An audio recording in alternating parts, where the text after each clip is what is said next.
Hi guys, today I'm going to be showing you all of my vampire books because I thought that would be really fun.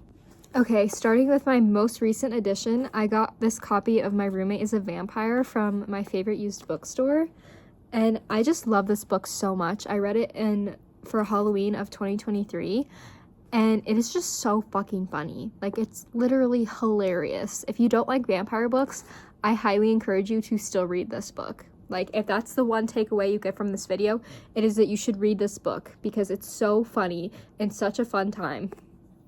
And yeah, it has a crazy plot twist too. Like, it's so unexpected, but I love it.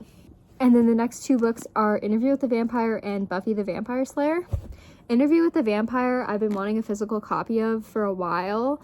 I still haven't finished the book. I was listening to the audiobook and then my hold expired.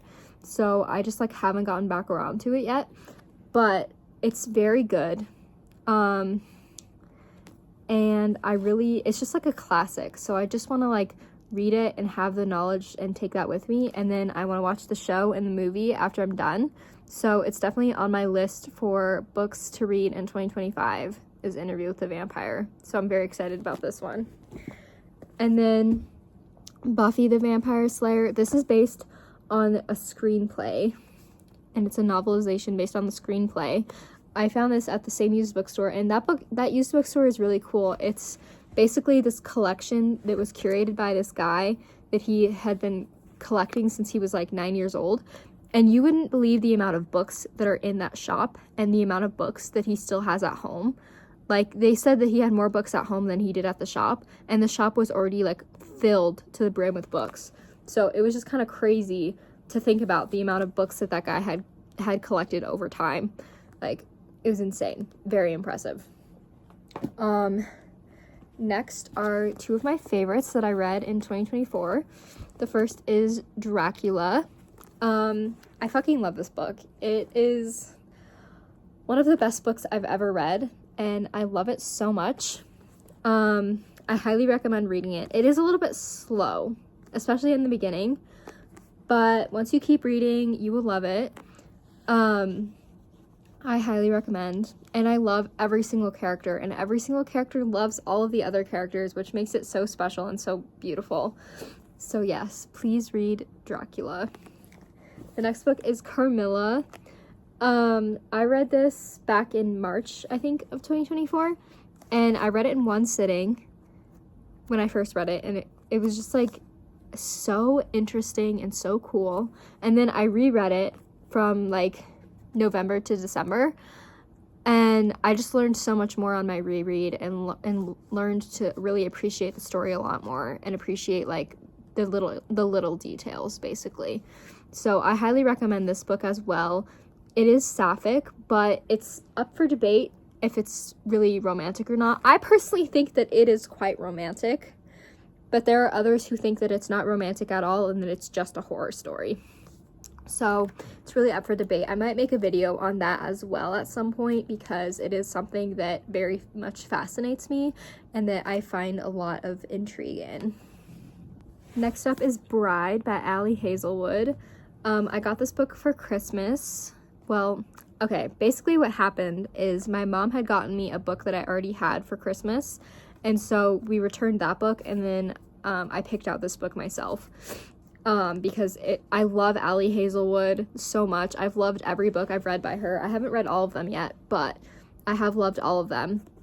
So when a vampire one came out, I was like, ooh, intrigue. But I don't love werewolves, so I kind of put off reading it for a while, but I'm so glad I did because it was so good. This is the first book I finished in 2025. I have a couple tabbed spots, just the scenes that I like. Love this book. It's really good, honestly. It was not really what I expected, but I kind of was glad about that. So next up is Sanctuary. I got this at a convention, and the writing style wasn't really my thing. I might go back and try to read it at some point, but I ended up DNFing it because it was putting me in a slump. I do think it's very interesting. It's a very interesting concept. It's about vampires who need to have blood transfusions. And it's an indie author. I think you can find it on Amazon. So I definitely recommend like trying it if you have like Kindle Unlimited or something like that, because I met the author and she was really awesome, so I really want to like this book. I think I just need to give it another chance at some point. So yeah, that's that. Next is Court of the Vampire Queen, and I actually have 2 copies of this one.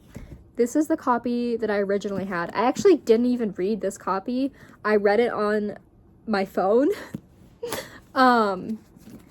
So it doesn't have any tabs in it because I haven't gone through and added them from my phone tabs. But I was gifted this copy for Christmas, and it's gorgeous. It has like this really beautiful like illustrations in it. Like, look at that. Fucking beautiful. Oh, and this as well. And I had my eye on this because I went to a used bookstore and saw it, and I really wanted it, so I got it for Christmas, and it's very exciting. So I love this copy so much. I also got gifted this for Christmas, this beautiful copy of Dracula. It has like bats on the edges, and it has like the most beautiful illustrations on the inside. I seriously love it so much. So yeah, those are all of the vampire books that I own. If you have any suggestions of ones I should read, please let me know in the comments. I hope you enjoyed watching this. It was a little bit chaotic, but that's probably how every one of my videos are going to be. So if you love that energy, then continue to follow along as I make more videos. Thank you.